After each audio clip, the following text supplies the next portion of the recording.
Hello students, आज हम लोग केमिस्ट्री में लॉ ऑफ केमिकल कॉम्बिनेशन के बारे में चर्चा करेंगे।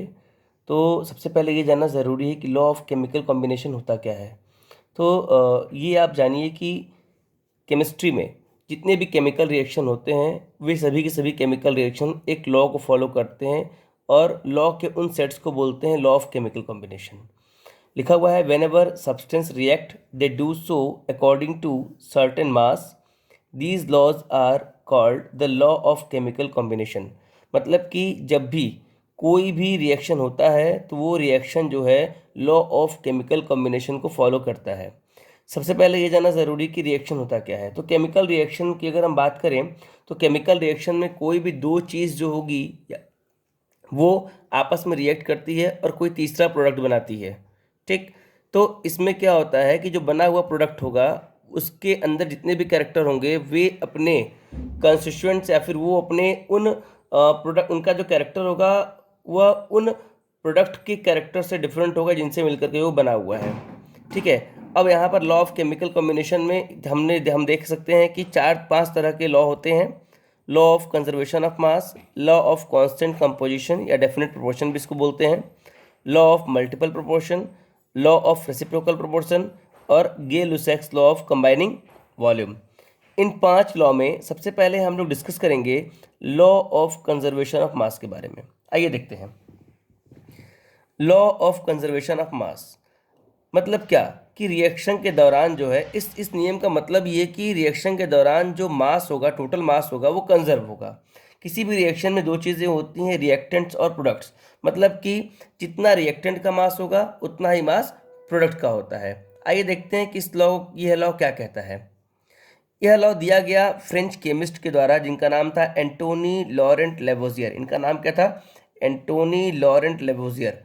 एंटोनी लॉरेंट लेवोजियर ने यह लॉ दिया और इस लॉ के अकॉर्डिंग किसी भी फिजिकल या केमिकल चेंज के दौरान, ध्यान दीजिएगा इसमें बोल रहा है फिजिकल चेंज और या फिर केमिकल चेंज। तो हम तो जानते हैं कि फिजिकल चेंज के दौरान तो मास तो कंजर्व रहता ही है, लेकिन केमिकल चेंज के दौरान भी जो टोटल मास है प्रोडक्ट का वो बराबर रहता है टोटल मास ऑफ रिएक्टेंट के। मतलब कि कोई भी रासायनिक अभिक्रिया होती है, कोई भी केमिकल रिएक्शन होता है तो इसमें रिएक्टेंट का जो मास होगा वो प्रोडक्ट के मास के बराबर होगा। एक एग्जाम्पल के जरिए अगर हम समझना चाहें तो हम देख सकते हैं कि यहाँ पर दो रिएक्टेंट हैं, ए और बी। किसी भी रिएक्शन में दो चीज़ें जो रिएक्ट करती हैं उनको क्या बोलते हैं? रिएक्टेंट बोलते हैं। यहाँ दो रिएक्टेंट हम ले रहे हैं, ए और बी। ये ए और बी मिलकर के कोई दूसरा प्रोडक्ट बना रहे हैं, सी और डी। तो ए और बी का जो टोटल मास होगा वो सी और डी के टोटल मास के बराबर होगा। ठीक है, इसलिए मतलब अगर हम इस लॉ के अकॉर्डिंग देखें तो देखते हैं, देखिए क्या, mass of A plus B is equals to mass of C plus D. मतलब क्या, mass of reactant is equals to mass of product. तो कहने का सिर्फ इतना ही मतलब है कि किसी भी केमिकल रिएक्शन के दौरान जो टोटल मास होता है वो कंजर्व होता है, अर्थात mass of reactant will always be equals to mass of product in a chemical reaction. इसे हम एक और एग्जांपल से समझते हैं।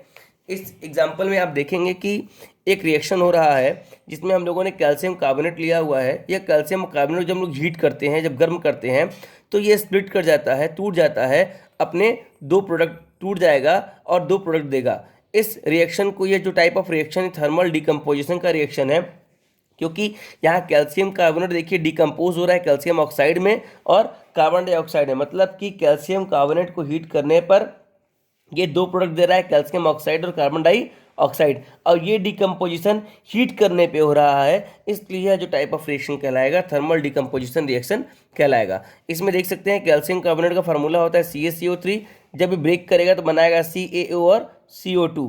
आइए देखते हैं, अगर हम मॉलिक्यूलर मास निकाले कैल्शियम कार्बोनेट का तो मॉलिक्यूलर मास जो होगा कैल्शियम कार्बोनेट का, कैल्शियम का 40, कार्बन का 12 और ऑक्सीजन का 16 होता है। और ऑक्सीजन चूंकि 3 मॉलिक्यूल है इसलिए यहाँ पे 3 से गुणा कर देंगे हम लोग, तो टोटल कितना हो गया? 48। 40 और 12 52। और टोटल मास हम देखते हैं कैल्शियम कार्बोनेट कितना है, 100 ग्राम है। यानी कि यहाँ पर कैल्शियम कार्बोनेट का टोटल मास कितना है, 100 ग्राम है। तो लॉ ऑफ केमिकल कॉम्बिनेशन या law of conservation of mass के अकॉर्डिंग अगर देखा जाए तो कैल्शियम कार्बोनेट का जितना मास है इन दोनों प्रोडक्ट का मिला करके भी उतना ही मास होना चाहिए। आइए देखते हैं क्या ये चीज़ें हैं। तो हम देखते हैं कि कैल्शियम ऑक्साइड का जो मास होगा, कैल्शियम का 40 होता है एटॉमिक मास और ऑक्सीजन का 16। इस तरह से कैल्शियम ऑक्साइड का 56 ग्राम मास हुआ, और कार्बन डाइऑक्साइड का मास अगर हम देखें तो कार्बन का 12 होगा, और चूंकि दो मॉलिक्यूल और यहाँ पर दो एटम है ऑक्सीजन के, से 2 × 16 की बात करते हैं हम लोग, तो 12 + 32 = 44 ग्राम। अब ये दोनों हमारे हो गए प्रोडक्ट। तो law of chemical conservation of mass के अकॉर्डिंग अगर हम बात करते हैं तो हम देखते हैं कि हम कहता है यह लॉ की मास ऑफ रिएक्टेंट बराबर होगा मास ऑफ प्रोडक्ट के। तो मास ऑफ रिएक्टेंट, तो हमारा रिएक्टेंट क्या है, कैल्शियम कार्बोनेट है, तो मास ऑफ कैल्शियम कार्बोनेट बराबर होना चाहिए मास ऑफ CaO और CO2 के। तो कैल्शियम कार्बोनेट का मास अभी हम लोगों ने देखा है कितना है, 100 ग्राम है, और मास ऑफ कैल्शियम ऑक्साइड और CO2 कितना है, 56 ग्राम CaO का, CO2 का 44 ग्राम, दोनों को सम करते हैं तो कितना आता है, 100 ग्राम। मतलब कि जितना हमारा रिएक्टेंट का मास है उतना ही हमारा किसका मास आ गया, प्रोडक्ट का। इस तरह से जो दिया हुआ अब रिएक्शन है ये फॉलो करता है लॉ ऑफ कंजर्वेशन ऑफ मास को। ठीक है, एक और एग्जांपल इस पर एक आधारित हम एक क्वेश्चन देखते हैं। एक क्वेश्चन ये कहता है, जैसे मान लीजिए इस पर क्वेश्चन किस तरह से पूछे जाएंगे, तो लिखा हुआ है कि व्हेन 4.2 ग्राम ऑफ NaHCO3, इसका नाम sodium हाइपोकार्बोनेट, when 4.2 gram of NaHCO3 is added to a solution of CH3COOH।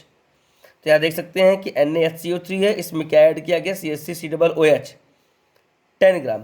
यहाँ पे मास दिया है NaHCO3 का 4.2 ग्राम, हमने लिखा है यहाँ पर 4.2 ग्राम, और CH3COOH का मास दिया है 10 ग्राम, हमने यहाँ लिख दिया 10 gram. It is observe that the 2.2 gram of CO2 बन रहा है 2.2 ग्राम, ठीक है, is release in atmosphere, the residue is found to weight 12 ग्राम।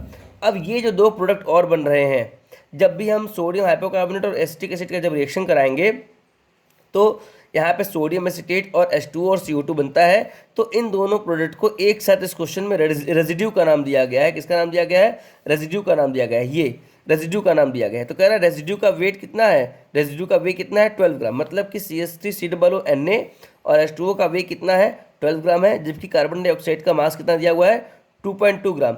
तो अगर ये reaction law of conservation of मास को फॉलो करता है तो ये दोनों तो रिएक्टेंट होंगे इस रिएक्शन के लिए, तो इनका मास जो होगा इन तीनों प्रोडक्ट के मास के बराबर होगा। तो आइए देखते हैं, यहाँ पर NaSCO3 का मास 4.2 ग्राम, CH3COOH का मास दिया है 10 ग्राम।